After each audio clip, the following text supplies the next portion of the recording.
Bonjour les amis, bienvenue sur Power Trade, la chaîne des stratégies d'investissement simples et efficaces. Aujourd'hui, voilà, sur le portefeuille Power Trade, nous n'avons rien acheté, rien vendu, donc on a toujours nos espèces qui sont prêtes à faire feu. Je vous rappelle que nos algorithmes sur le CAC 40 sont passés à la vente. Il y a déjà deux bonnes séances de ça. Donc nous on attend que nos algorithmes repassent acheteurs pour pourquoi pas se reporter sur des valeurs du CAC 40. On a vendu 10 BNP aujourd'hui sur le portefeuille débutant, mais aujourd'hui on va pas perdre de temps à regarder le portefeuille débutant, juste pour vous informer que 10 BNP avaient été vendus. Pour ceux qui nous suivent sur le groupe WhatsApp, tous ceux qui sont donc adhérents au club Power Trade, sur la version premium, vous êtes avertis en temps réel dès que j'achète, dès que je vends des actions, les amis. Alors ce portefeuille, il bouge pas trop, malgré les variations du moment. Nous affichons 8,99% depuis le début de l'année. C'est 101 950 € qui sont donc engrangés. C'est aussi un peu plus de 179 000 euros de liquidités qui sont donc bien au chaud, prêtes à être investies, mais pour l'instant la configuration ne s'y prête pas. Allons voir les graphiques. Voilà, on va commencer justement par la BNP Paribas, un titre que nous avons vendu. On avait une petite ligne sur BNP Paribas, on a touché le dividende, dividende, donc décrochage. Et puis aujourd'hui encore, elle baisse de moins 0,64%. Voilà, donc on a choisi, puisque la moyenne 2 jours, 12 jours a croisé, on a choisi de prendre nos bénéfices, puisque nous avions effectué quand même une bonne trajectoire. On avait donc pas mal ramassé sur ce titre. Bon, c'est une petite ligne, mais ça fait toujours plaisir de ramasser du pognon, les amis. Concernant Total Energy, voilà, on s'était un petit peu tâté hier. C'est vrai que c'était alléchant de pouvoir acheter ce titre bien moins cher que nous l'avons vendu ici lors de notre extraction de performance, où on avait allégé quelques titres sur Total Energy qui, je vous le rappelle, est notre plus grosse ligne. Alors aujourd'hui, petite reprise technique, c'est pas non plus Byzance. Et donc il faudra observer ce qu'il se passera demain et voire après-demain. On a certainement, demain c'est vendredi, on a certainement possibilité de revenir monter sur ce trend blanc là, vous voyez, mais on a aussi une possibilité de se redégonfler. Donc nous, ce qu'on attend, c'est que le titre baisse pour refaire feu. On n'est pas encore assez loin de notre prise de sortie. Si on pouvait revenir beaucoup plus bas, ça ne serait que mieux. Alors les amis, on a des prises de bénéfices aujourd'hui sur Alibaba notamment. Donc le titre décroche. Écoutez, la moyenne de 12 n'est pas croisée, mais bon, globalement, de toute façon, nous on joue du long terme sur ce titre. Nous, ce qu'on souhaite, c'est le vendre bien plus haut. Sinon, c'est vraiment une toute petite ligne qu'on a sur le portefeuille débutant. On la conservera. Concernant Pfizer, on a aussi une belle prise de bénéfices là aujourd'hui. Mais c'est bien normal, juste hier, on avait eu une très très forte hausse. Donc voilà, on repère du terrain, mais on reste toujours dans le corps de la bougie de la veille. Concernant Google, eh bien les amis, on a toujours cette configuration haussière malgré une prise de bénéfice sur le titre aujourd'hui. Et c'est bien normal, le titre a bien monté, donc on ne s'inquiète pas plus que ça, on laisse filer, on va conserver ce titre, et si Google venait à baisser, d'ailleurs même monter, dès qu'on aura un peu plus de liquidité, on reviendra bien sûr sur ce titre. Alors concernant Airbus, on a toujours cette configuration là où on est en canal. On est en canal haussier, et donc rien d'autre à faire que de patienter. On a toujours notre petite ligne de 10 titres. Si Airbus revenait toucher ce bas de canal, on referait feu sur 10 titres de façon à reprendre notre pause précédente.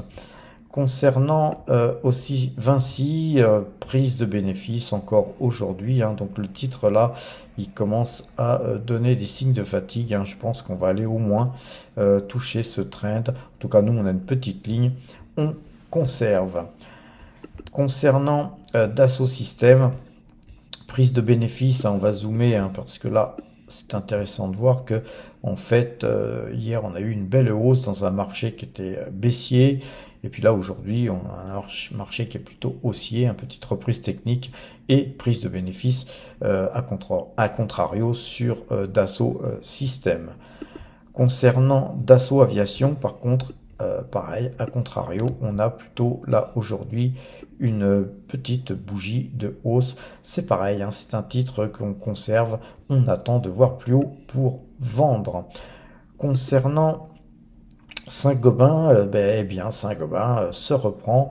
Voilà, pour nous, hein, on a encore quelques titres. Hein, c'est simple. Hein, si ce titre baisse, eh ben, on rachètera la ligne vendue là ici à 81,56. Et si ce titre monte, eh bien nous vendrons les 60 titres restants, enfin les 40 pardon, autres titres restants, de façon à terminer notre extraction de performance. Concernant GTT, eh bien GTT, c'est un titre sur lequel nous avons fait feu plusieurs fois, et puis ensuite nous avions eu une bougie de décrochage. On a zoomé pour que vous puissiez mieux la voir. Vous voyez, décrochage, baisse, on s'appuie sur ce trend de bas de canal, et aujourd'hui on le casse.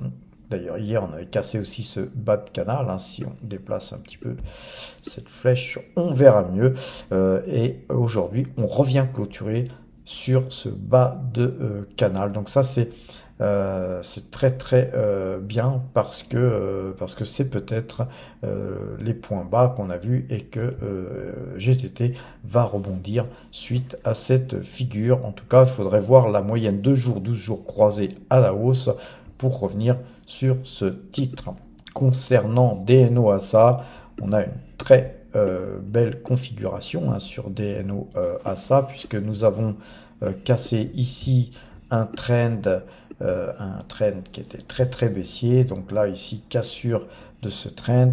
On avait une assiette avant de casser ce trend, et donc là on a eu une petite baisse sur ce titre depuis quelques temps, hein, et puis là hier et avant-hier rebond, hein, donc on a fait un pullback, on s'est rappuyé sur la moyenne 12 et c'est reparti. Voilà, il faudrait qu'on casse ce plus haut là ici qui se situe là sur les 11, faudrait qu'on casse 11,60 va-t-on dire pour vraiment avoir une configuration très haussière.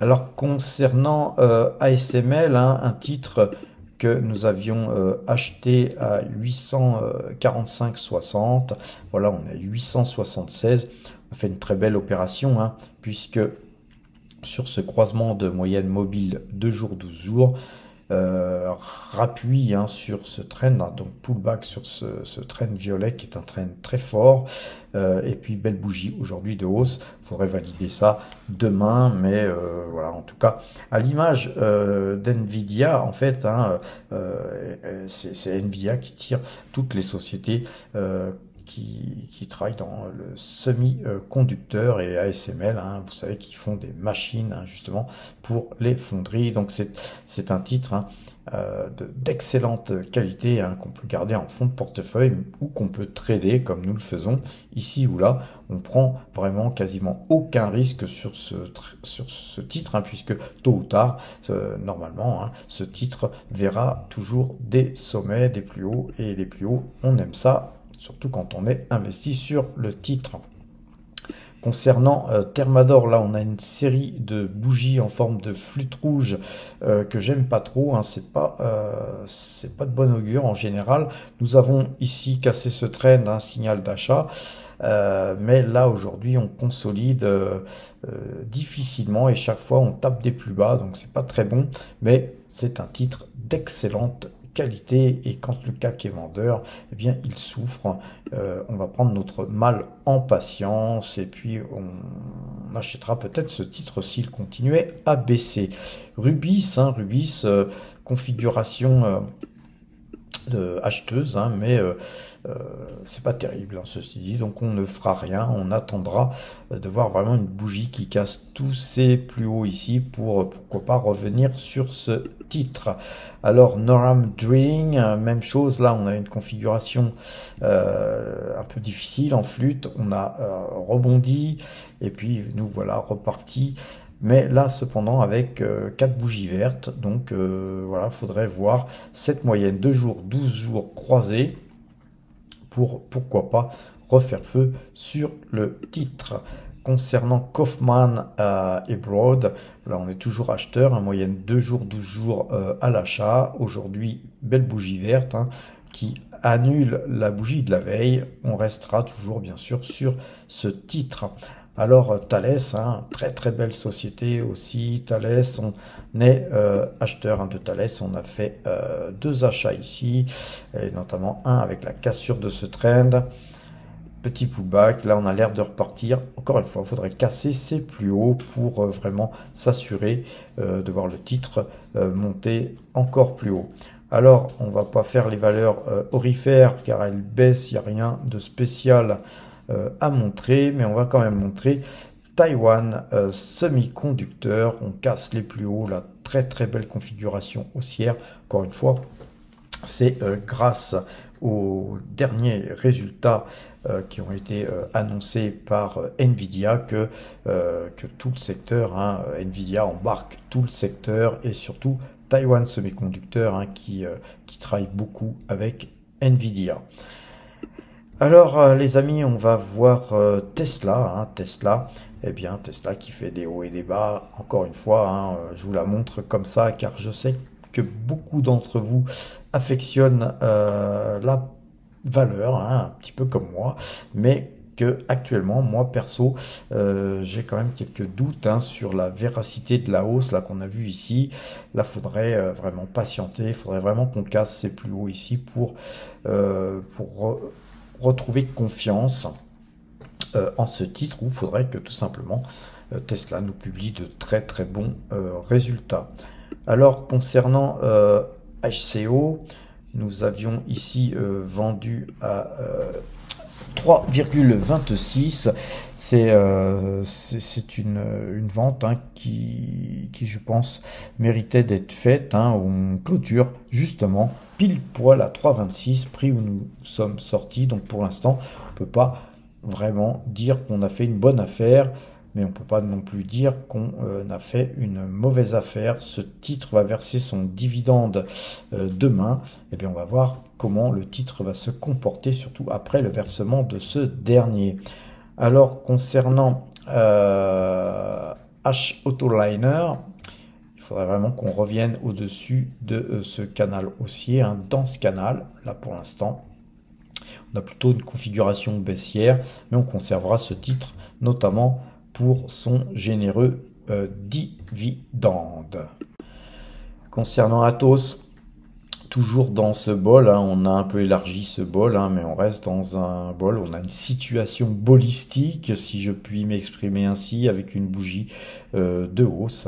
Donc hier, nous avions tenté un des plus hauts, alors que le marché était quand même baissier. La bougie est petite, mais verte. Donc voilà, en tout cas, Atos est quand même dans une configuration plutôt de retournement. Attendons de voir avant d'en dire plus, mais pour l'instant on est plutôt vraiment dans une configuration où on attend des résultats, on attend des pourparlers, on attend des bonnes nouvelles, et si bonnes nouvelles il y avait, ce titre partirait en fusée. Vous savez que je surveille le yen, les amis, je surveille le yen, et que ce trend là, eh bien, faudrait pas le casser avec une bougie qui sortirait de ce trend là, qui est une très forte résistance. C'est le moment où la Boge avait intervenu ici, où ça avait fait un bain de sang, où tous les acheteurs du yen se sont fait déchirer. Moi perso, moi j'ai l'impression, je vous le dis déjà depuis quelques temps, n'achetez pas du yen tout de suite car je pense que le yen va continuer à se déprécier graphiquement. Là, on est en train de sortir, on a cassé ce trend, on n'a pas clôturé encore, mais globalement, hein, ça pue pour le yen. Hein, c'est pour moi très baissier pour le yen, donc très haussier pour l'euro, hein, puisqu'on voit monter, là c'est l'euro-yen, donc c'est l'euro qui monte, mais le yen, lui, il morfle les amis. Donc voilà, on avait fait une petite ligne sur FANUC, une belle hausse hein, aujourd'hui de plus 1,71%, mais on avait eu 2 journées de baisse précédemment, donc rien de spécial hein, sur ce titre qui reste néanmoins dans un canal haussier. On conservera donc ce titre précieusement.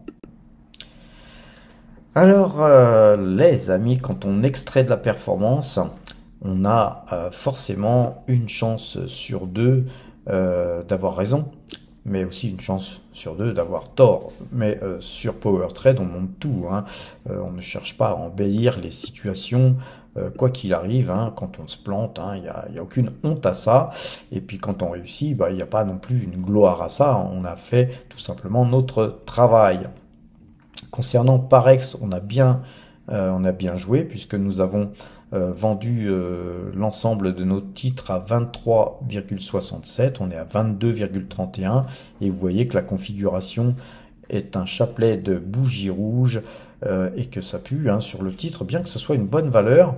Eh bien, faut savoir extraire de la performance et puis si on se plante, en tout cas, on a extrait de la performance, donc on a extrait des gains. Et c'est ça qui est important, c'est de faire des gains, c'est de prendre une partie du mouvement. Alors après, il y a toujours des messages à qui je vais d'ailleurs cesser de répondre car ça devient fatigant.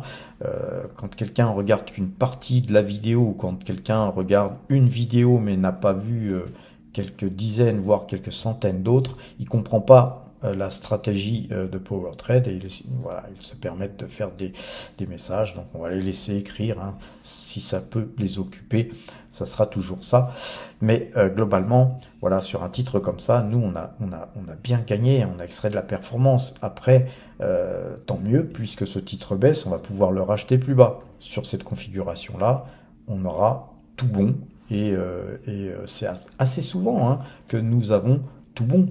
Il faut quand même le préciser. Mais parfois, comme sur, par exemple, la COFAS, eh bien, on a extrait de la performance à 15,41, on est à 14,16, donc il n'y a pas péril en la demeure, hein, il n'y a pas le feu au lac, comme disent nos amis suisses. Mais globalement, la petite remontée d'aujourd'hui, qui n'est pas une remontée si petite que ça, car elle est de 2,61%, donc on pourrait se dire que c'est une erreur. Sauf que l'avenir va nous dire si c'est une erreur, car cette bougie, elle est encore, on va zoomer un peu, cette bougie, elle est encore dans le corps de cette bougie rouge. Donc c'est une reprise technique, hein, on a pété les Bollinger, les amis, donc c'est une reprise technique.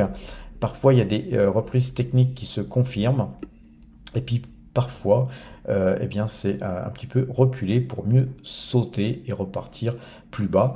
Donc là, pour l'instant, certaines personnes pourraient nous dire qu'on a eu tort, sauf qu'aller voir sur le site PowerTrade, on a fait 2 fois 25%, même si on extrait le dividende qu'on n'a pas touché, comme le message que j'ai reçu dernièrement, on s'en tape, parce que 25%, les amis, ben c'est bon. Et puis le dividende, hein, voilà, on l'a pas touché, mais même si on l'avait touché, eh bien la baisse aurait on va dire, quasiment éliminé l'ensemble du dividende touché, donc je vois pas l'intérêt non plus. Et pourquoi, j'ai peut-être oublié de mieux préciser les choses, pourquoi on extrait de la performance la veille d'un versement de dividende? Tout simplement, les amis, parce que c'est de la psychologie. Vous voyez, ici, j'ai acheté à 11,28, à 11,44, j'ai revendu ici, mais il y a des gens qui ont acheté par ici, il y a des gens qui ont acheté par ici, il y a des gens qui ont acheté par ici, il y a des gens qui ont acheté par ici, et qui n'ont pas vendu. Ils attendent le dividende, ces gens-là. Et quand le dividende tombe, ils ont touché leur dividende, ils sont contents, et ensuite ils vendent le titre. C'est quelque chose qu'on voit fréquemment sur les marchés. Et donc, pourquoi attendre le dividende, sachant que ce titre va certainement baisser. Donc nous, on attend baisse sur ce titre pour acheter à meilleur prix. Mais peut-être ne pourrons-nous jamais racheter à meilleur prix si ce titre se mettait à monter, à monter, à monter jusqu'au ciel. Mais alors, la belle histoire, on a gagné 25%, et puis dans le même temps, il y a des titres qui baissent en ce moment, il y a des titres qui morflent, et donc pourquoi pas, par exemple, se positionner sur un titre comme Michelin, si Michelin continuait par exemple à baisser.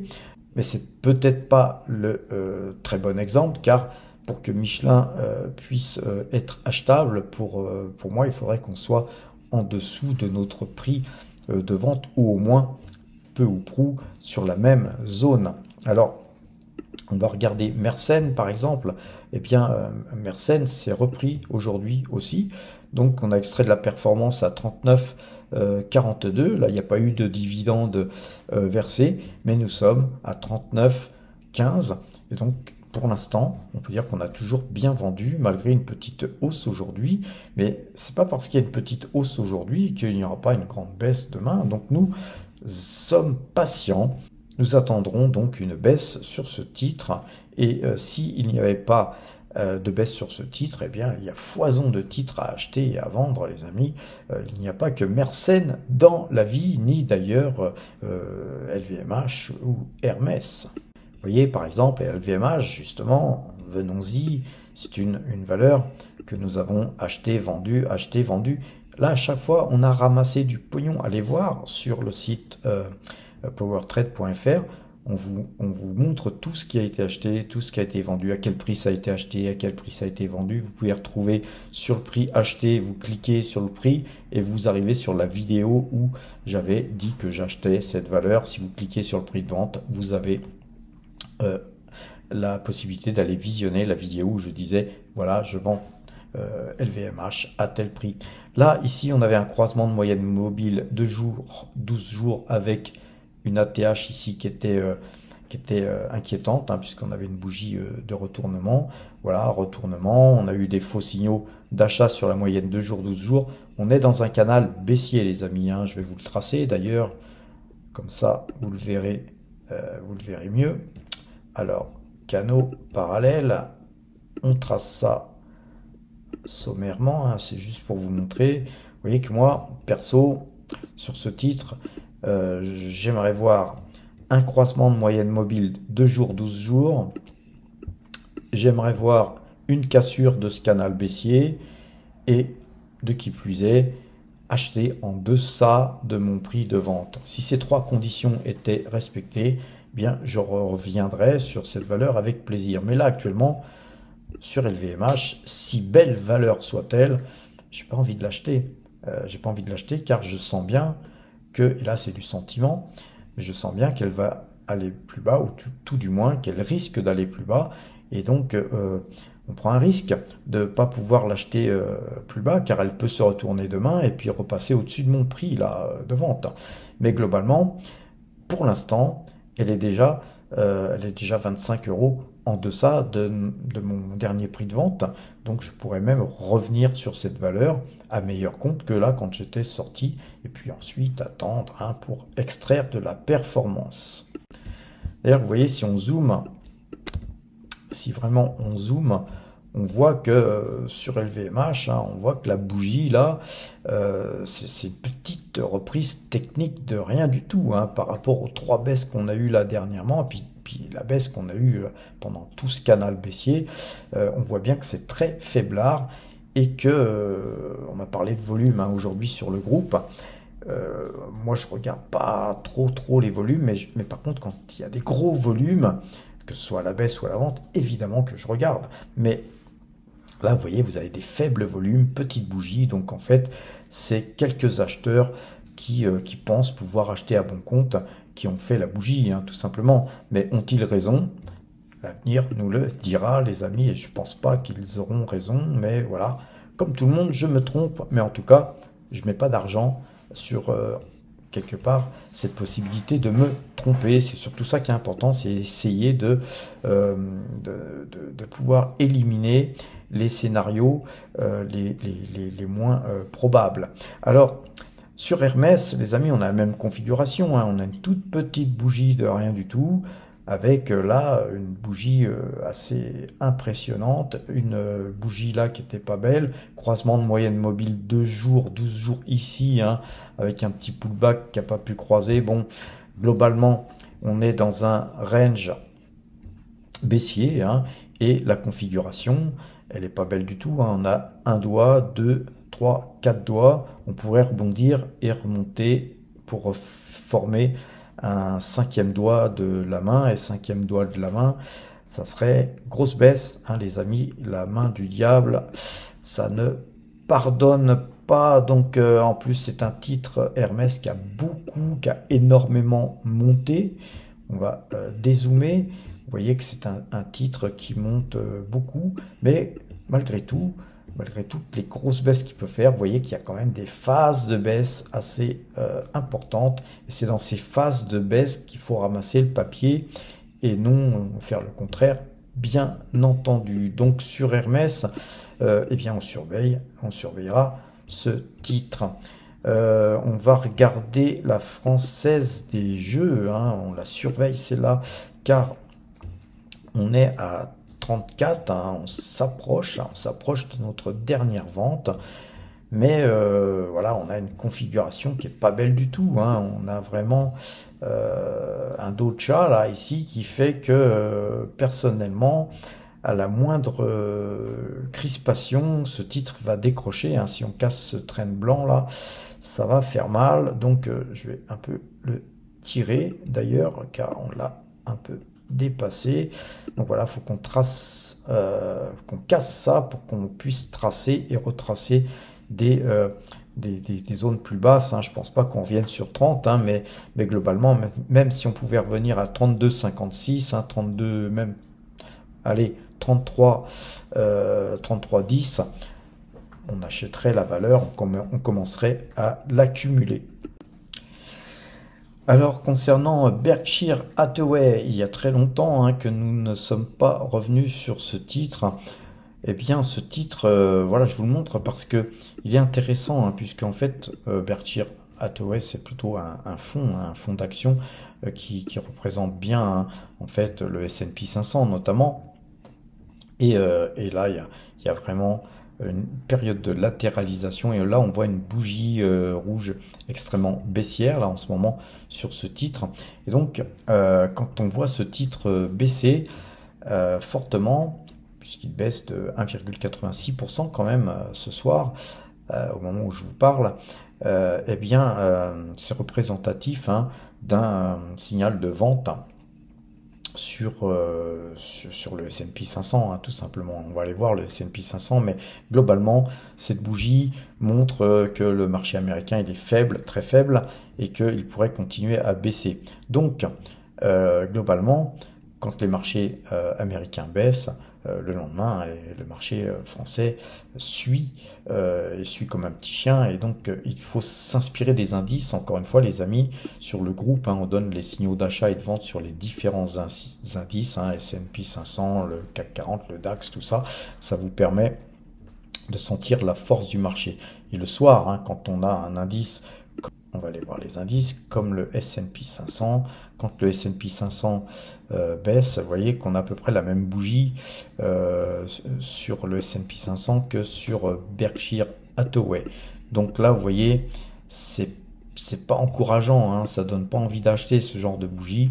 Donc je vous encourage encore une fois, hein, tout dépend de la clôture, hein. Ce soir, on pourrait avoir une bougie en forte hausse sur le S&P 500, pourquoi pas. Mais j'ai tendance à douter, vu la configuration actuelle, hein, du S&P 500, la bougie de la veille, et puis surtout la forte hausse, hein, que cet indice a pris, hein, puisque nous avons extrêmement monté. Et donc vous voyez, quand il y a des fortes montées comme ça, il y a forcément des périodes de consolidation, et puis parfois il y a des achats à bon compte. ou des gens qui pensent acheter à bon compte, et puis ensuite parfois le titre repart, et c'est comme ça qu'on fait d'ailleurs des doubles tops, et quand deux fois on touche des tops, ou quasiment des tops, quand on repart, et si on casse la ligne de coup, qui est cette ligne blanche, là on pourrait considérer que c'est cette ligne blanche ou le point le plus bas qu'on a eu ici, et bien quand c'est comme ça, c'est-à-dire qu'il y a beaucoup plus de vendeurs que d'acheteurs, c'est aussi simple que ça, que tous les gens qui avaient acheté par ici, quand ils revoient leur cours, souvent ils mettent des stops pour sortir avec des gains.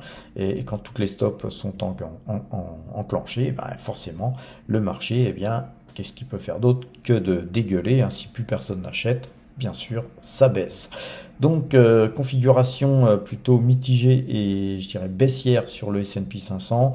Pour ceux qui sont sur le groupe, regardez si les indices sont acheteurs ou vendeurs. Mon conseil, je donne jamais de conseil d'achat ni de vente. Je me conseille à moi-même et donc je fais des choses, je vous les montre, à vous de voir. Mais mon conseil quand même, si vous achetez une valeur, regardez aussi l'indice qui justement fait que cette valeur compose l'indice avec d'autres valeurs bien sûr, mais si cette valeur elle est à contre-courant de l'indice, c'est extrêmement rare. Vous voyez, Berkshire Hathaway en contre-tendance sur l'indice, peut-être sur une journée ou deux, mais sur des petites bougies, mais en général, ça suit. Donc, si vous avez le S&P 500 qui passe vendeur, vous n'allez pas vous mettre à acheter du Berkshire Hathaway, par exemple. Vous voyez, ça n'aurait pas de sens. On attendra un signal d'achat fort, algorithmique, qu'on vous donne sur le groupe tous les jours, voire pour ceux qui font plutôt du plus long terme, qui ne sont pas sur le groupe, de regarder la moyenne 2 jours, 12 jours, qui est un très bon indicateur aussi. Donc si cette bougie-là, elle perforait la moyenne 12, il y a un moment donné, la jaune, qui est la moyenne 2, elle croiserait la moyenne 12, ça passerait vendeur. Sauf que, avant que ça croise, il va y avoir certainement une, voire 2 séances pour que le calcul de cette moyenne puisse faire croiser ces moyennes. Donc c'est quand même beaucoup plus long, parce que ça demande quand même, ça se fait sur 12 jours, alors que nos algorithmes sont beaucoup plus serrés. On a vraiment des calculs plus étroits qui font qu'on a des signaux, on a plus de signaux bien sûr, mais c'est des signaux qui vous permettent de couper des positions ou de rentrer beaucoup plus court et donc d'espérer faire plus de gains, puisque si vous rentrez par exemple sur une moyenne mobile 2 jours, 12 jours par ici à 5095, mais que vous aviez eu un signal, je dis ça au hasard, mais à 5050, vous avez toujours 45 points de plus sur votre entrée, si c'est un bon signal, bien sûr. Donc après, à vous de comparer les signaux de la moyenne 2 jours, 12 jours et les signaux de nos algorithmes qu'on donne, je le répète, sur le groupe WhatsApp. Voilà les amis, donc je vais sur ces bonnes paroles vous souhaiter une bonne fin de soirée. Soyez prudents surtout, portez-vous bien et à demain.